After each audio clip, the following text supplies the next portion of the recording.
Isang pinaka-hype na nilalagay ng mga companies pagdating sa specification ng phone ngayon ay ang 5G connectivity.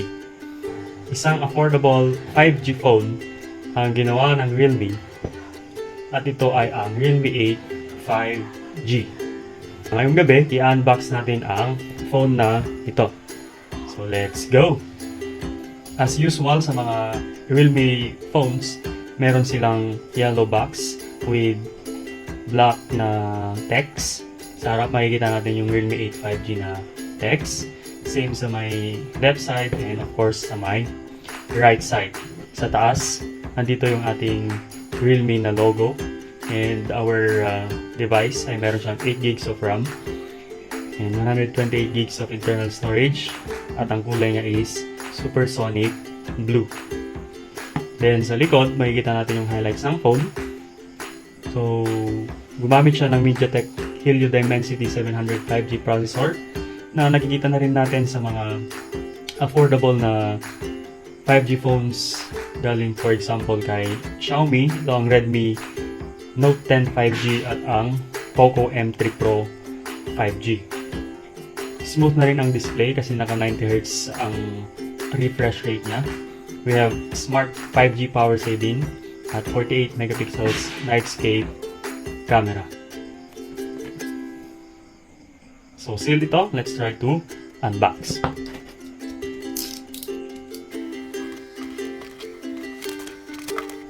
So mabibili natin ang Realme 8 5G sa halagang 11,990 for the 8 gigs of RAM, 128 gigs of internal storage, at meron na rin na launch na 4 gigs of RAM, 128 gigs of internal storage. Meron itong dalawang kulay. We have the black and ito is yung blue. So pagbukas natin yung box, ito yung ating top box. So medyo malaki yung box natin actually. Then of course meron tayong smaller box. And as usual meron tayong, hey, welcome to the Realme family. So sa loob nito, makikita natin yung smoke na jelly case. Ayan. So check natin kung nilagay natin to sa phone is covered yung camera niya. Meron tayong mga information guide dito. And of course yung quick setup guide. After yung box, yung smaller box, nandito yung ating phone, which is nakalagay siya sa plastic. So, tingnan natin yun mamaya. Then, meron tayong spacer na papel. Then nandito yung ating charging brick. Kung mapapansin niyo, yung charging brick natin is wala siyang yellow accent or something na hindi kagaya ng mga ibang phones ng Realme. Meron siyang accent to tell na meron siyang fast charging. Ito kasi is only 18 watts mAh. Meron siyang 9 volts to amperes na output. Okay? Then of course, meron tayong charging cable na white 10, so wala siyang accent. Ibalik natin to, then we will check the device.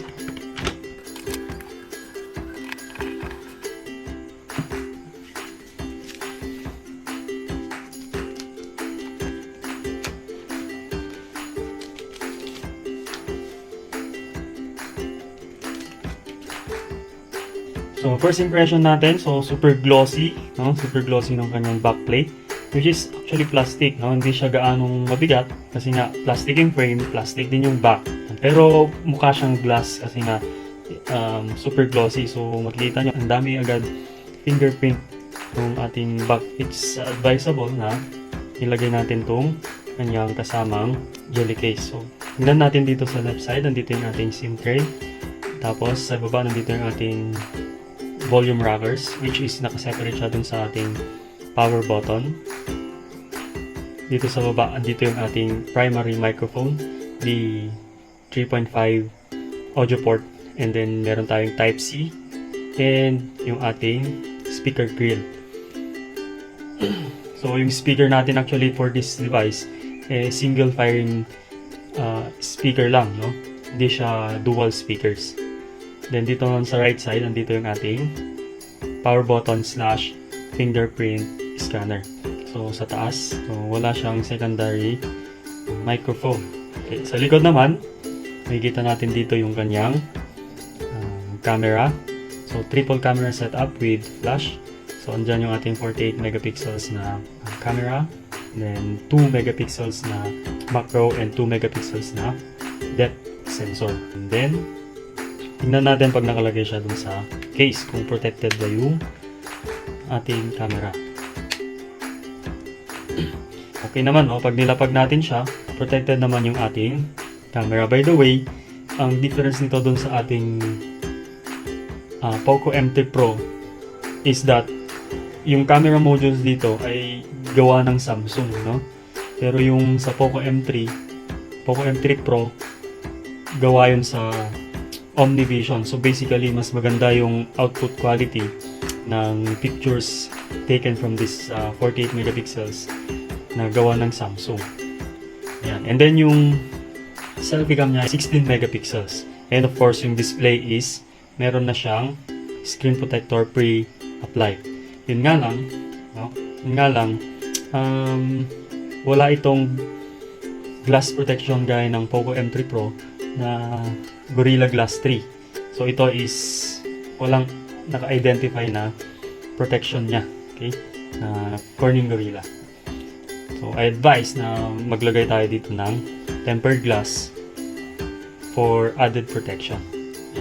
So sa grip, okay, mas maganda yung grip niya kasi yung curve ng back and hindi siya gaanong malaki. Hindi compared sa mga 6.8 inches na display, ito is maganda yung grip natin pag ginagamit natin siya. Meron siyang 90 Hz, 480 nits na typical brightness and 600 nits of outdoor brightness pag naka max na siya, which is higher ulit kesa kay Poco M3 Pro na 500 nits lang. So, basta yung next.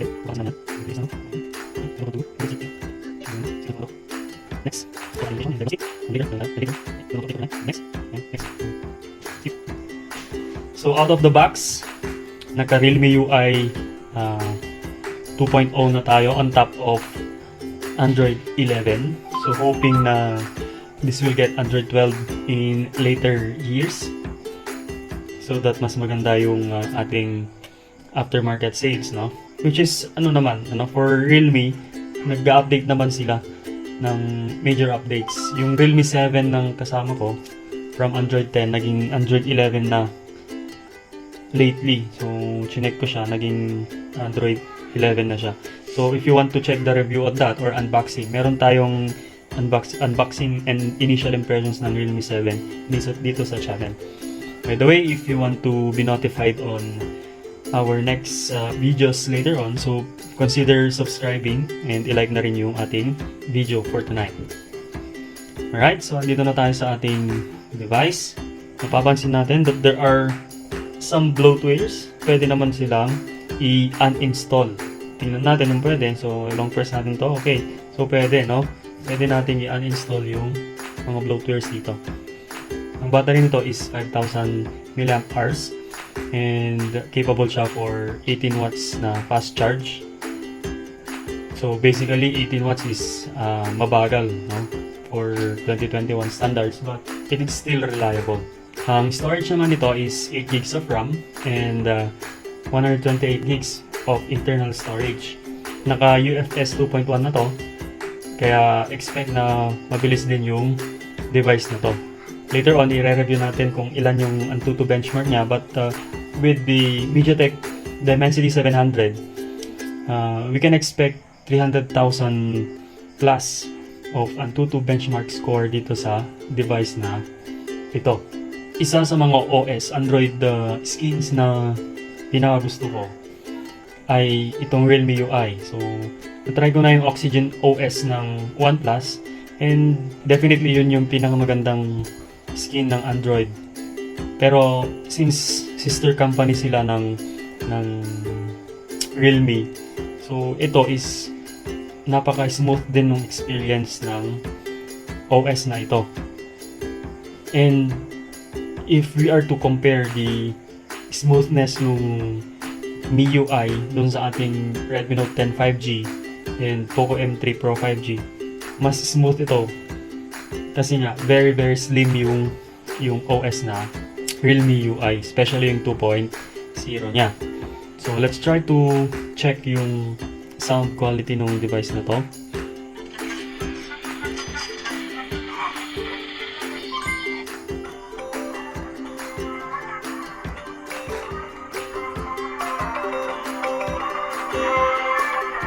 Okay, so we have full volume.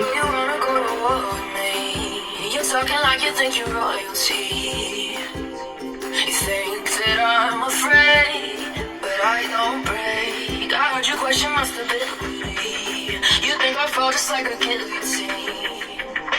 So basically, doon siya sa mids, no? Naka-boost yung kanyang mid. Medyo wala siyang bass. And pag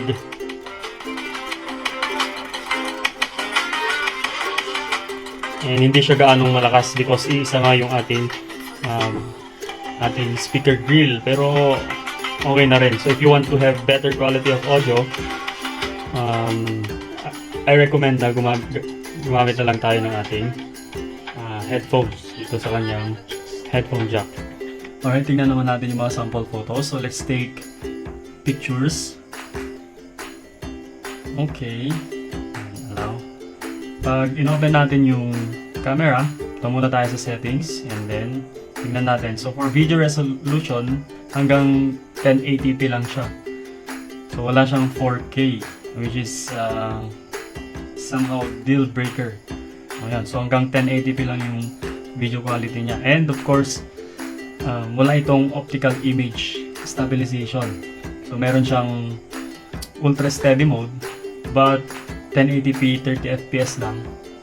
Meron siyang EIS, electronic image stabilization. Photos, by default naka 12 megapixel stock, and for more details we can use 48 megapixel mode. So if you try to take a look, okay naman, no? Maganda naman yung quality ng kanyang pictures.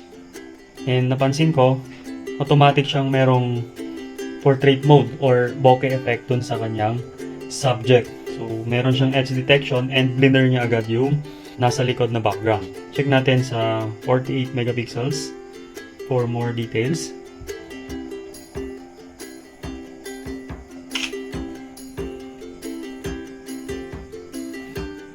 Parang wala namang nagbago. So I still recommend to save more space. Doon na lang tayo sa ating 12 megapixels na default photo if you are taking photos. Dito sa front cam, check natin yung ating selfie photos. Napansin ko that nung pinunta ko siya sa selfie cam, nagkaroon ng brightness or nag-on agad yung flash niya. So which is ginagawa niyang flash yung ating screen. So i-off natin. Saan ba dito? Okay, off. Ayan. So again, gabi dito sa amin, and let's see.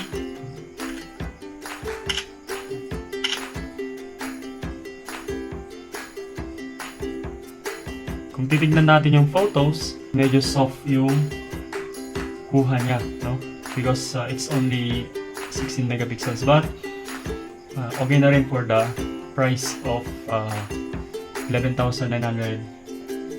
But if you want more or better selfie photos, I recommend na kunin nyo yung Camon 17 Pro, which is a selfie-centric na camera phone. Okay, so i-try natin yung night mode ng cellphone na to if it can get much light for a better night mode. Alright, ito yung picture na naka night mode off, at ito naman yung picture na naka night mode on. So it gives a more saturated subject pag nagkaroon tayo ng night mode. Dito sa walang night mode, so obviously mas kukunti yung ilaw na nakukuha. And then here, maganda na yung pagkakakuha ng ating subject. But then there are still better cameras na merong mas maganda yung night mode niya. But if this is enough for you, then it's already a good camera phone. There will be more pictures to be taken on the full review of this phone. Isa ring bagong feature ng Realme UI and this Realme 8 5G ay yung pwede kang mag-increase ng RAM. So ang RAM natin dito is 8 gigs, pero pwede tayong magdagdag ng RAM from its internal storage. Kung i-check natin to, meron tayong tinatawag na RAM expansion. So you can add up to 5 gigabytes of internal storage na gagamitin mo siyang RAM. So basically, you will have 8 gigs of RAM plus 5, that is 13 gigs of RAM, which is a very good way to have better multitasking kasi nga doon nagagamit mostly yung RAM natin sa multitasking and maybe for opening and launching apps. So hoping na sa lahat ng mga phones or companies later on is i-add nila to sa mga features nila, which is a very good thumbs up for Realme. This is a very good. Now, yung nasa heart ng device na to is yung Dimensity 700 na galing MediaTek or gawa ng MediaTek. Ito ang nilalagay ng mga companies to have a more affordable 5G phones. This is actually a newer version of the Dimensity 800U, and according to what I have read, mas maganda yung chipset ng Dimensity 800U. However, slightly higher yung GPU ng Dimensity 700 5G. Nung lumabas yung Dimensity 800U, mas mahal yung mga 5G phones na gawang Dimensity 800 kesa dito sa Dimensity 700. Kasi nga, mostly na 800U ay hanggang 60Hz lang. Pero dito sa 700 na 5G, kaya na niya hanggang 90Hz na refresh rate, and meron siyang Mali G57 MC2.